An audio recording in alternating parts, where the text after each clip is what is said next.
La Seconde Guerre mondiale est avant tout une guerre de civils et que ce sont des choix qui ont été posés à des civils. Et ça a touché toutes les familles, c'est ça? Voilà, voilà. Dans la vie de tous les jours, pendant 5 ans. Oui, c'est pas que des histoires de militaires.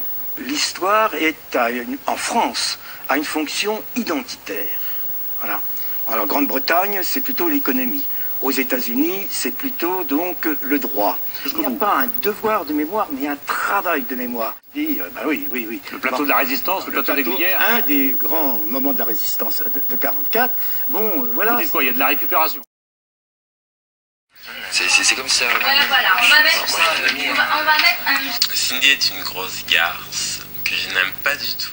Cindy est une dévergondée, une sans-gêne et une garce. Voilà, pour moi c'est ça. Voilà. Ah mais prends ses excuses. Bah merci, je prends des excuses. Ça me fait pas ton air genre ah merci nanani. Je te dis déjà je suis désolé, je me suis... Moi j'ai pas besoin de m'excuser. Franchement je vais pas raconter ma life mais j'ai pas besoin de m'excuser ni quoi que ce soit, tu vois. Je l'ai vomi ce film, voilà. Imposante et voilà. Et voilà quoi. Et voilà, on montrait que Schneider était un flic avant d'être tombé. Pour la petite anecdote, voilà, on a passé une semaine dans le Luberon. Dès que vous avez des petits problèmes par rapport au texte, au dialogue, voilà, on en parle. C'est une image de fantôme, quoi, voilà. C'était un survivant, voilà. Quelque part, qui a beaucoup vécu. Voilà. Ce gangster sont des tentatives d'Olivier Marchal pour être dans la vie, voilà. En l'écrivant. Au hasard, hein, c'est réfléchi, c'est... Voilà, c'est comme il ne peut pas y avoir de haine sans amour. Enfin... C'est le cœur qui parle, moi, voilà. Avec le cœur, pas avec le cerveau. Voilà. J'espère que tout va bien et après on y va regarder. Je regardais l'ardoisier, c'est tout ce que j'avais comme info et voilà, je me suis concentré sur mon final de course et voilà. Dans un groupe et tout. Et c'est vrai qu'après une journée difficile, décompresser comme ça, pouvoir rigoler et se marrer 5 minutes, ça fait du bien. Alors voilà pour la douche, en salle d'embarquement ensuite, certains papotaient, d'autres... C'est pas des courses officielles, loin de là, hein. C'est des courses en cachette des parents, bien sûr. Alors, parce que les parents n'étaient pas du tout d'accord qu'on fasse les fous avec les vélos. C'est même arrivé qu'on soit surpris à faire des courses et le lendemain on allait à l'école à pied parce que le vélo c'était fait pour aller à l'école, pas pour faire des courses. Puni, voilà. Voilà, puni, le petit Bernard. Allez, bonne journée. Donc, est-ce que l'oreillette déclenche, du moins, est à l'origine, voilà, excusez-moi, sont pas vraiment la tasse du thé des cyclistes. D'autant plus que c'est le dernier jour, entre parenthèses, hein, on peut dire le dernier jour du Tour. Puis là, on peut pas gueuler parce qu'on est à Vittel, donc voilà. Merci Thierry, ciao. Avec Thierry Adam, Laurent Fignon, Laurent Belay, Laurent Jalabert et Jean-Paul Olivier. Le grand direct, c'est maintenant. Allez, salut à tous, vive le sport. Je les connais bien, ils sont plus rapides que moi au sprint, donc je voulais pas qu'ils rentrent. C'était pas une bataille de franco-français pour ça, mais je savais qu'ils étaient plus rapides que moi. La preuve, ils font devant moi. C'était un mano à mano. Je pense qu'il y a eu du suspense sur la fin. Voilà, j'ai rien à regretter. J'ai essayé. De toute façon, j'étais à bloc. Fleury, c'est tout petit. Voilà. À combien de kilomètres? 5 km. 5 km d'ici. Vous êtes vosgienne quand même? Oui, 100%. D'accord. Et vous êtes venu voir le Tour de France comme tout le monde? Voilà, en public. Et puis surtout, voilà, il faut mettre des affaires chaudes. Et on a froid toute la journée, voilà. Et parfois, ça... voilà, c'est bien, c'est bien. Je vous arrête, Yannick Appara. On va se retourner, tout le monde va aller voir passer quand même les cyclistes parce que ça n'arrive pas souvent quand même à Julien. Les voilà qui passent avec les imperméables gris. Voilà, les voitures médicales. C'est magique. Voilà.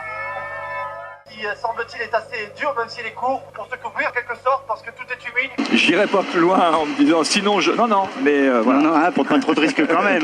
Moi j'aime beaucoup ça, Jean-Paul. Bien oui, vous savez, il rend hommage au Tour de France parce que, historique, hein, en 1949, je parlais tout à l'heure de Bartali, vous savez qu'il y avait une certaine rancœur entre les deux hommes, entre Coppi et Bartali. Le chien national de la Suisse, qui existe également en France, puisque c'est la France qui enregistre le plus grand nombre de naissances annuelles, environ 800 Saint-Bernard.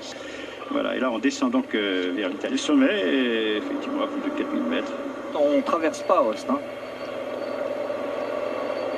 Voilà, donc on le revoit. Voilà. Ah voilà, la stèle Maurice Carin. Voilà donc le château du Châtelard. On peut dire surtout la tour du Châtelard.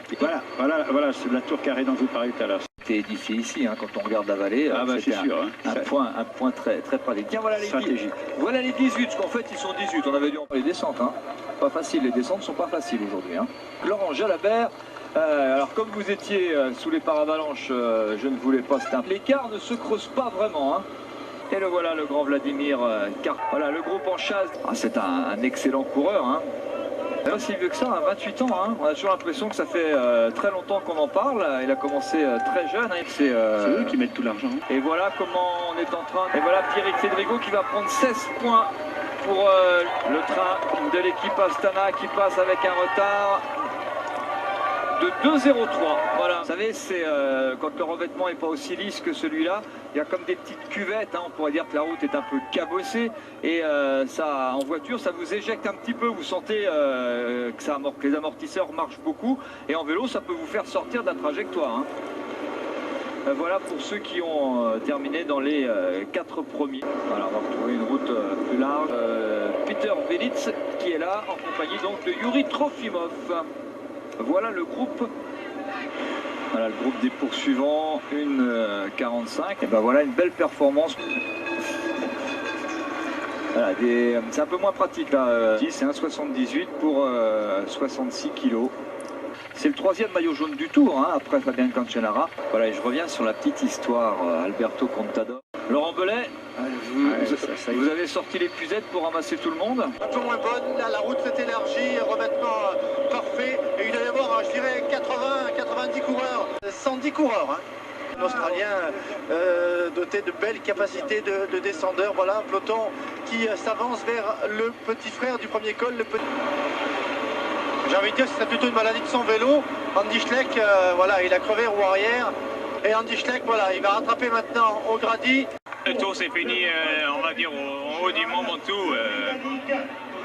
Laurent Jalabert dans la descente. Voilà, nous passons actuellement à 5 km du sommet. Et le peloton qui ne perd pas de terrain, au contraire, hein, il en a même repris puisqu'il est pointé à 2 minutes 40. Ah oui, tout à fait, oui. C'est vrai que dès que la route est un petit peu ondulée, on peut arriver, c'est vrai, au moment du freinage, à perdre la bonne trajectoire et à partir. Et voilà. Ils ont décidé de rester à 2 et donc voilà, ne négliger aucun détail pour essayer de. Ça se... Voilà, pour gagner le maillot blanc à Pont-Rouge, il faut souvent partir en échappée en montagne. Et vous pouvez vous créer une occasion de gagner une belle étape de montagne. Lisotti est un bon grimpeur, il pourrait cumuler. Mais visiblement, s'il doit faire un choix, c'est d'abord le maillot blanc à Pont-Rouge.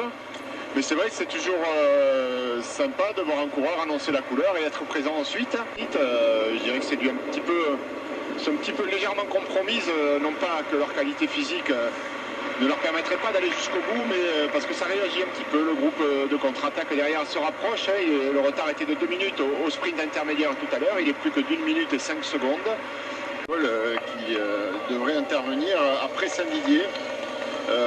Non, après Saint-Didier, oui, et voilà. Et donc nous sommes vraiment tout près du début de l'ascension. Hein.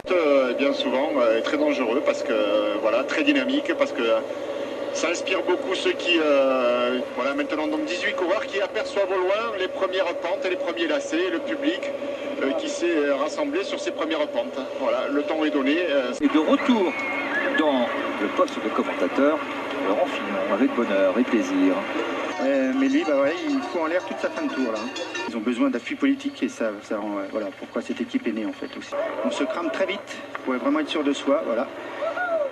Voilà, on va passer au sommet là. Donc voilà, il maintient ou même il réduit un petit peu l'écart et voilà, on crève souvent. Oui, alors voilà, il y a pas mal de portions en faux plat, hein, comme vous pouvez le voir, tout ce bleu, c'est pas très difficile, c'est du 3-4%, même le vert, le bleu et le vert sont pas très difficiles, c'est comme au ski. Et puis on arrive quand même dans des petites pentes un petit peu plus raides. Voilà, à partir du moment, voilà, vous voyez, le 6%, c'est un tout petit peu plus raide. Alors c'est très long, ça monte pendant 23 km encore, mais c'est quand même un col beaucoup moins difficile que l'autre d'avant. 7%, c'est presque le maximum, il y aura du 7,5 tout à l'heure, on y est passé déjà, voilà. Et puis le final, quand même un petit peu plus difficile.